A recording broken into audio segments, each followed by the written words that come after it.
Sensation, le MAG. Bonjour à tous, bienvenue sur Sensation. Je reçois aujourd'hui Evelyne Siriégi, présidente du Cross Île-de-France. Bonjour. Bonjour.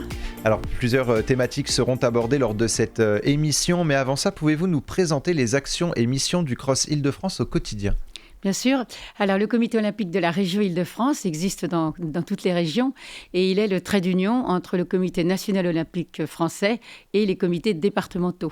Et nous regroupons 84 ligues ou comités régionaux, selon le sport, et qui se retrouvent nos membres et qui travaillent au quotidien avec nous pour, faire bénéficier au mieux de tous nos franciliennes et franciliens des actions que nous pouvons porter ensemble sur le même territoire. Et vous êtes présidente du Cross Île-de-France. Quel est votre rôle et surtout vos convictions en ce qui concerne le sport dans la région ?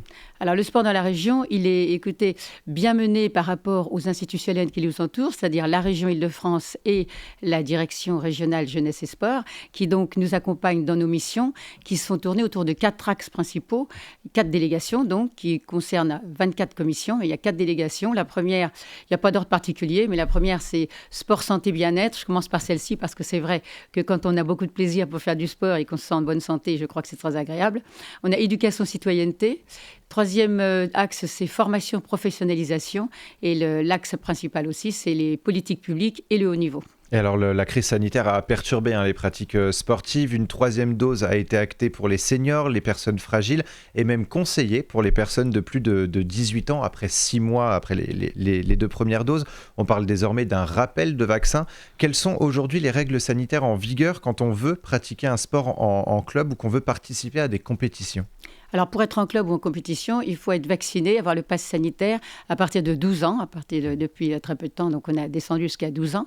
Et il faut évidemment présenter ce pass sanitaire à chaque fois que nous rentrons dans un club ou que nous faisons une compétition.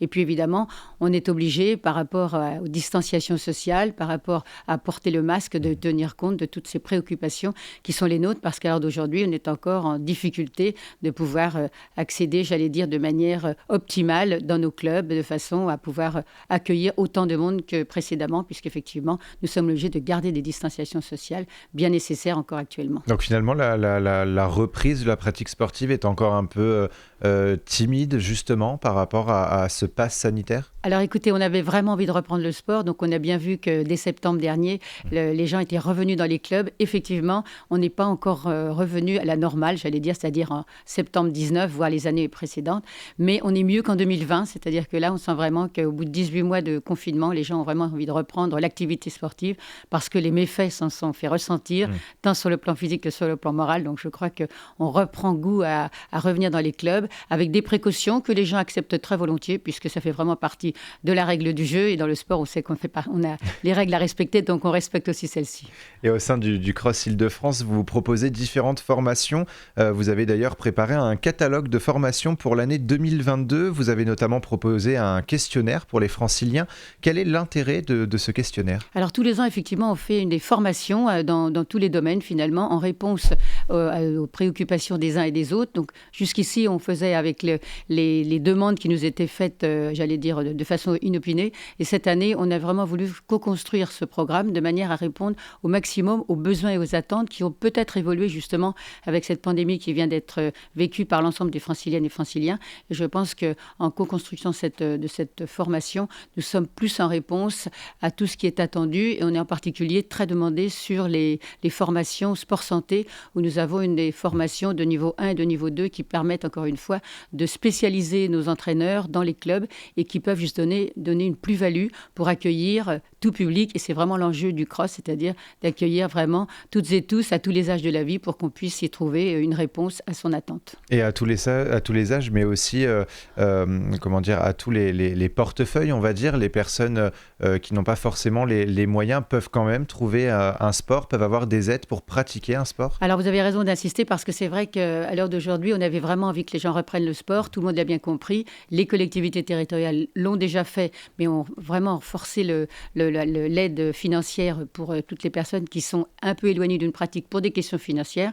Et donc, on a cet engouement pour les aider. Et on a en plus, cette année, une aide très exceptionnelle de la part du président de la République en personne qui nous a offert 100 millions qui s'appelle le Passeport et qui donc offre cette possibilité d'avoir 50 € de réduction pour une adhésion ou une licence prise dans un club à tous les jeunes qui reçoivent l'allocation de rentrée scolaire et qui donc peuvent avoir cette réduction et qui permet encore une fois d'accueillir un plus grand nombre, surtout ceux qui sont éloignés du sport parce qu'on s'est rendu compte que c'était ceux-là peut-être qui en avaient encore le plus besoin. Et c'était une réponse importante justement pour vous de la part du gouvernement de proposer une aide pour accéder au sport? C'est une réponse importante et puis on se rend compte maintenant que tout le monde est bien convaincu que le sport prend de l'importance, qui fait partie de la vie de chacun et de chacune et qu'on n'a pas le droit de laisser quelqu'un sur le bord du chemin par rapport à une activité qui doit être vraiment un bonheur pour sa propre personne, que ce soit physique, que ce soit mental, mais je crois que c'est quelque chose dont tout le monde prend vraiment conscience et je crois que l'aide est la bienvenue parce qu'encore une fois,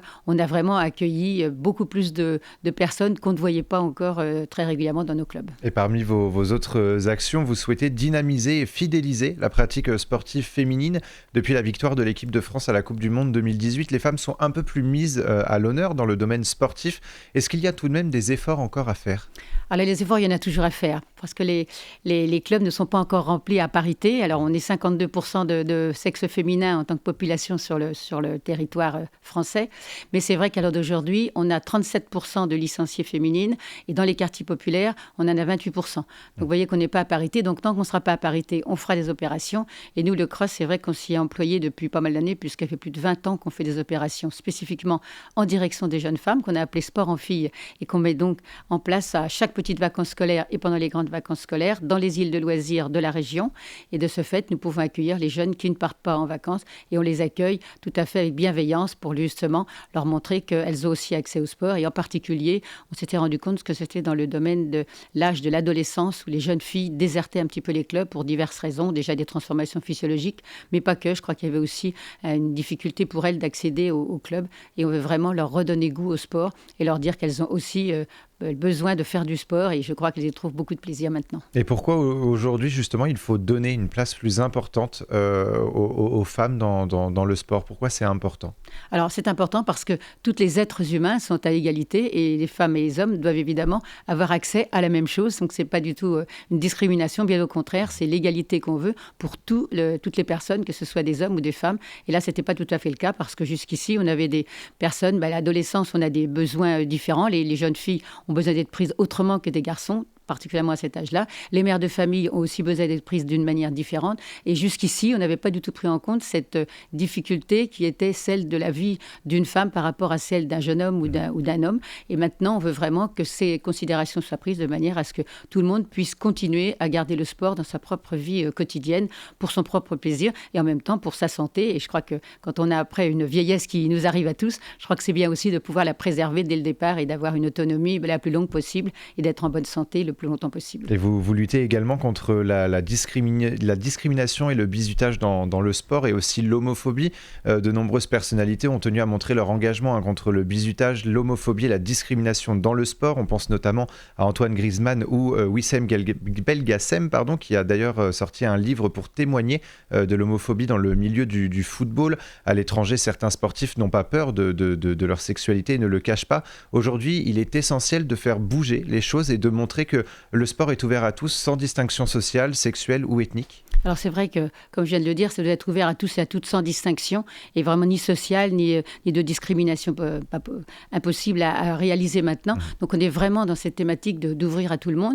Et donc nous, on a mis en place une commission volontairement sur ce domaine-là pour lutter contre toute discrimination dans les violences dans le sport, les violences sexuelles, les violences de l'homophobie, etc. On ne peut plus maintenant supporter ça dans le sport. Donc on a vraiment mis des barrières de manière à ce qu'on puisse protéger toutes ces personnes, les accueillir avec bienveillance. On a encore du travail à faire parce que c'est pas encore facile pour tout le monde, mais on est là pour ça justement. C'est notre rôle aussi d'aider à ce que chacun puisse trouver toute sa place dans un club, quelle que soit son origine, quelle que soit du moment qu'il a. Vous savez, le sport, il a cette chance et cette particularité, c'est qu'il n'y a plus de différence quand on fait du sport. Même si on ne sait même pas parler la même langue, on sait qu'on doit jouer un match de foot ensemble. On a très vite compris où il fallait mettre le ballon et de quelle équipe on était. Donc c'est vraiment quelque chose qu'on doit partager et qu'on peut peut partager sans difficulté. Donc vraiment, il faut qu'on fasse cet effort d'accueillir l'autre avec bienveillance. Et je crois qu'effectivement, le sport est un des vecteurs de paix, d'amitié, comme le disait d'ailleurs le baron Pierre de Coubertin, puisque c'était vraiment les vecteurs qui étaient portés par le sport. Nous devons retrouver ces forces-là, ces valeurs-là,